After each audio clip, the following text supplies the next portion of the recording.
आज हम बायोलॉजी का चैप्टर नंबर 3 स्टार्ट करने जा रहे हैं, जिसका नाम है ह्यूमन ब्लड सर्कुलेटरी सिस्टम। यानी इंसानों का जो खून का ब्लड का सिस्टम है, हम वो पढ़ेंगे इस चैप्टर के अंदर। जी बच्चों, तो आज का जो लेक्चर है वो सिर्फ इंट्रोडक्शन होगा। तो कहता है हमारा जो ट्रांसपोर्ट सिस्टम है ना, ट्रांसपोर्ट सिस्टम से क्या मुराद है। देखिए, जैसे ट्रांसपोर्ट होती है ना, कोई गाड़ी या बस आपको एक जगह से दूसरी जगह लेके जाती है, इस तरह ट्रांसपोर्ट सिस्टम हमारे जिस्म के अंदर चीज़ों को एक जगह से दूसरी जगह पर लेकर जाता है। ठीक है, तो ट्रांसपोर्ट सिस्टम हमारी बॉडी के अंदर जो है ना बच्चे, उसके 2 की पार्ट्स हैं, यानी उसके 2 इम्पोर्टेंट पार्ट्स हैं। नंबर 1 जो पार्ट है वो ब्लड सर्कुलेटरी सिस्टम है। बच्चे, सर्कुलेटरी का मतलब होता है गर्दिश करना, यानी मूव करना। सो ब्लड यानी खून का गर्दिश करने का जो सिस्टम है, हम उसको ब्लड सर्कुलेटरी सिस्टम कहते हैं। And number 2 is the lymphatic system. ये दोनों सिस्टम्स क्या करते हैं, ट्रांसपोर्ट करवाते हैं हमारी बॉडी के अंदर चीज़ों को एक जगह पर भेजना या वहाँ से उठा के लेकर जाना, ये होती है ट्रांसपोर्ट। अब इन दोनों में जो हमारे चैप्टर का नाम है वो है ब्लड सर्कुलेटरी सिस्टम, और हमें भी यही बोला गया कि in this chapter you will study the details of the blood circulatory system. तो हम पढ़ेंगे blood circulatory system, but lymphatic system होता क्या है, मैं इसको क्विकली नॉलेज के लिए आपको बता देता हूँ। जी बच्चे, इमेजिन करें कि ब्लड जो है वो खून की नालियाँ होती है ना, तो ब्लड जो है वो उन नालियों में यानी वेसल्स में होता हुआ गया और वो हमारी बॉडी के किसी पार्ट को सप्लाई किया गया ब्लड। ठीक है, सो हम उसको कहते हैं, किसी ऑर्गन को कह लें बॉडी के, या किसी टिश्यू को कह लें, ब्लड सप्लाई किया। ठीक, अब देखें उसी टिश्यू के अंदर ना कुछ फ्लूइड होगा। फ्लूइड कहते हैं कुछ मटेरियल, पानी लाइक मटेरियल, यानी लिक्विड मटेरियल कह लें। अब उसको उस टिश्यू से निकालना है, ठीक है, और उसको किसी खून की नाली यानी ब्लड वेसल के अंदर डालना है। इसके लिए एक और सिस्टम है, लिम्फेटिक सिस्टम। तो लिम्फेटिक सिस्टम यहाँ पे आता है, वो क्या करता है, वो हमारे बच्चे टिश्यूज़ में से या ऑर्गन्स में से जो एक्स्ट्रा फ्लूइड है, देखिए ना, हमारे ऑर्गन टिश्यूज़ में हर वक्त फ्लूइड होगा, लेकिन उसकी जो मिकदार है ना, अमाउंट है, वो एक नॉर्मल रखनी ज़रूरी है। ठीक, और अगर एक्स्ट्रा फ्लूइड पैदा हो गया या इकट्ठा हो गया तो उसको वहाँ से निकाल के दोबारा ब्लड वेसल्स के अंदर डाल देना है। This is the job of lymphatic system. अब इमेजिन करें अगर लिम्फेटिक सिस्टम फेल हो जाता है, यानी वो ये काम नहीं कर पाता, सो आप क्या देखते हैं कि उस टिश्यू के अंदर जो फ्लूइड है, जो पानी है, लिक्विड है, वो जमा होता रहेगा। अल्टीमेटली एंड रिज़ल्ट क्या होगा कि बच्चे उस टिश्यू की स्वेलिंग हो जाएगी, वो फूल जाएगा। ठीक है, सो यू कैन इमेजिन कि लिम्फेटिक सिस्टम कितना इंपॉर्टेंट है। जी, तो बच्चे कहता है जो लिम्फेटिक सिस्टम उसकी बात हो रही है, वो ट्रांसपोर्ट करता है एक्सेस टिश्यू फ्लूइड। टिश्यू के अंदर फ्लूइड होता है जो एक्सेस या एक्स्ट्रा हो। अच्छा बच्चे, उसी टिश्यू फ्लूइड को हम नाम देते हैं बस लिम्फ का। ठीक है, back to blood stream.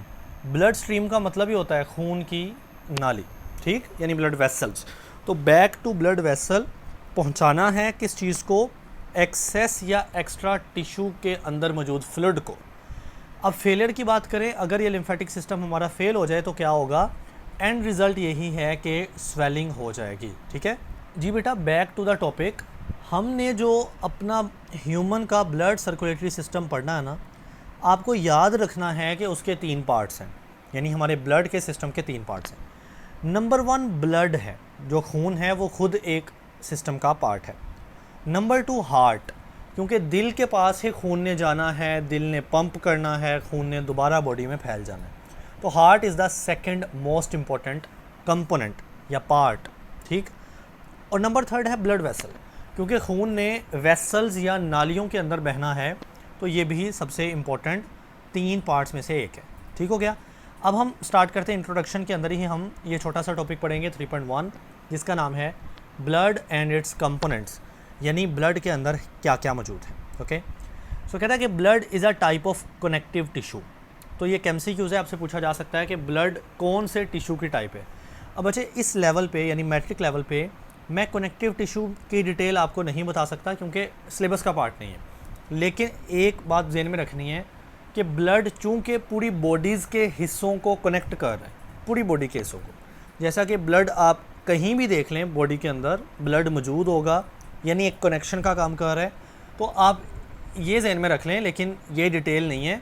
Detail अगर होती तो मैं लाजमी बताता कि कनेक्टिव टिशू क्या होता है, ब्लड क्यों कनेक्टिव टिशू है। तो आपने सिंपल क्या याद रखना है कि ब्लड कनेक्टिव टिशू इसलिए है कि वो पूरी बॉडी के दरमियान कनेक्शन बना रहा है। Okay, it's main function is to transport materials throughout the body. तो यही बात है कि ब्लड का जो काम है, ब्लड काम क्या करता है, ट्रांसपोर्ट करवाता है ना materials throughout the body, यानी पूरे जिस्म बॉडी के अंदर मौजूद मटीरियल्स को ट्रांसपोर्ट करवाना है। ठीक, it carries important materials to where they are needed, यानी इम्पोर्टेंट मटीरियल जहाँ पे नीड होती है ना, ज़रूरत होती है, वहाँ पे ये लेकर जाता है। जी बच्चे, जैसा कि मिसाल के तौर पे आप देखते हो ब्लड के अंदर, वेन के अंदर कोई इंजेक्शन लगा है ना, सो इंजेक्शन एक इम्पोर्टेंट मटीरियल है, क्योंकि कोई ना कोई बीमारी होगी तो इंजेक्शन लगाए, तो फिर ब्लड उसको वहाँ पे लेकर जाएगा जहाँ पे उसकी नीड होगी, ज़रूरत होगी। तो आप देखते हैं कुछ देर के बाद वो जो है बीमारी ठीक हो जाएगी। जी बेटा, नेक्स्ट देखें, ब्लड की बात हो रही है ना, तो it transport oxygen from the lungs to all body cells. ठीक, ये बात हमने पिछले चैप्टर में की थी कि लंग्स के अंदर एल्वियोलाई होते हैं, एल्वियोलाई के अंदर ऑक्सीजन आती है जो हमने सांस के ज़रिए ली होती है, और वो ऑक्सीजन ट्रांसपोर्ट करनी है ब्लड ने, किधर को ट्रांसपोर्ट करनी है, बॉडी के तमाम सेल्स को। ठीक, और जाहिर है बॉडी के सेल्स जो है ना उस ऑक्सीजन को इस्तेमाल करेंगे ग्लूकोज के लिए या रेस्पिरेशन के लिए, और आपको पता है कि कार्बन डाइऑक्साइड पैदा करती है। ठीक, और जो ब्लड होगा वो बच्चे कैरी कर लेता है इस कार्बन डाइऑक्साइड को बैक टू द लंग्स, और वो लंग्स के पास दोबारा ले जाता है जहाँ से उसने ऑक्सीजन उठाई थी फॉर रिमूवल, ताकि इस कार्बन डाइऑक्साइड जो हमारे लिए बेसिकली वेस्ट है इसको रिमूव किया जा सके। जी बच्चे, नेक्स्ट देखें, blood also deliver nutrients from the digestive system to the cells. अगर आपको डाइजेस्टिव सिस्टम चैप्टर 1 याद हो तो मैंने बताया था कि जब स्मॉल इंटेस्टाइन आता है ना, स्टमक मैदे के बाद होती है छोटी आंत यानी स्मॉल इंटेस्टाइन, वहाँ से जो न्यूट्रिएंट्स होते हैं यानी हमारे खुराक, वो बच्चे एब्जॉर्ब हो जाती है ब्लड के अंदर, क्योंकि ब्लड ने पूरी बॉडी में जाना होता है, तो वो स्मॉल इंटेस्टाइन से न्यूट्रिएंट्स को एब्जॉर्ब कर लेता है। ये चैप्टर 1 की बातें कर रहा हूँ, ठीक है। So blood also deliver nutrients from the digestive system, यानी स्मॉल इंटेस्टाइन भी तो डाइजेस्टिव सिस्टम में आता है ना, टू द सेल्स, और पूरे जो है ना बॉडी के सेल्स को न्यूट्रिएंट्स या खुराक पहुँचा दी जाती है। उसके अलावा hormones from glands to target organs. बच्चे, ग्लैंड होता है हमारी बॉडी के ऐसे कुछ पार्ट्स होते हैं जो कि कोई ना कोई चीज़ों को सिक्रीट करते हैं, यानी अपने में से चीज़ें पैदा करते रहते हैं। ठीक, जैसे आपने पढ़ा था ना सेलाइवरी ग्लैंड्स, सेलाइवरी ग्लैंड्स यानी थूक पैदा करने वाले ग्लैंड्स, तो उन्होंने भी अपने अंदर से सलाइवा सिक्रेट किया। लेकिन कुछ ऐसे ग्लैंड्स होते हैं जो कि हार्मोन सिक्रेट करते हैं। आप सिंपल यूँ कह लें कि जो हार्मोन होता है वो एक तरह का केमिकल होता है, दैट्स इट। इस लेवल पे इतनी बातें काफ़ी होंगी। सो ग्लैंड्स हार्मोन पैदा करते हैं बच्चे, वो हार्मोन ब्लड में डाल दिए जाते हैं। अब वो हार्मोन की जहाँ पे ज़रूरत होगी ना, जहाँ पे हम टारगेट ऑर्गन जिसको कहेंगे, तो ब्लड उन हार्मोन्स को ग्लैंड से उठाएगा, टारगेट ऑर्गन्स पे ले जाएगा, ताकि वहाँ पे जाके ये हार्मोन अपना काम कर सकें। ठीक, आखिरी बात, and waste product from the cells to kidney for excretion. जी बच्चे देखें, जो किडनीज़ होती हैं आपको पता है उसने यूरन पेशाब बनाना होता है ना, तो वहाँ से एक्सक्रीशन होती है। एक्सक्रीशन मीन हमारी बॉडी से जो मटेरियल है वो यूरन की शक्ल में निकल जाता है। ठीक, सो वेस्ट मटेरियल ब्लड उठाता है, blood waste material waste product उठाता है और बच्चे वो किडनी को दे देता है, क्योंकि किडनी ने तो जो है ना वो साफ़ करना है ना, खून को साफ़ करना है। तो ऐसा कह लें कि ब्लड जो है वो वेस्ट उठा के किडनी को देगा, किडनी उसको एक्सक्रीट कर देगी यानी अपने में से निकाल देगी। जी बच्चे, अब हमने यहाँ पे फ्रेश ब्लड लिया है और बच्चे उस फ्रेश ब्लड को हमने कुछ प्रोसेस से गुजारा है। अब वही बात कि यहाँ पे डिस्कस नहीं है, चले मैं आपको नाम बता देता हूँ हम इसके अंदर एक चीज़ डालते हैं जिसको हम बोलते हैं एंटी कोएगुलेंट, और फिर हम इसको ख़ास स्पीड के ऊपर ना स्पिन करवाते हैं, या जिसको हम सेंट्रीफ्यूज भी कहते हैं, सेंट्रीफिकेशन करना। तो आपने वो याद नहीं करना, डोंट वरी। तो फ्रेश ब्लड जो है, जब ये 2 प्रोसेस से गुजारा जाता है ना, एंटी कोएगुलेंट का डालना और इसको स्पिन करना, तो आप देखते हैं कि ब्लड के 2 पार्ट्स बन गए हैं, एक ऊपर वाला येलो कलर और नीचे वाला रेड या थोड़ा पिंक कलर का। तो बेसिकली हम फिर यूँ कहते हैं कि ब्लड के ना 2 हिस्से होते हैं। जो ये ऊपर पार्ट आया ना बच्चे, इसको हम प्लाज्मा कह देते हैं, ठीक।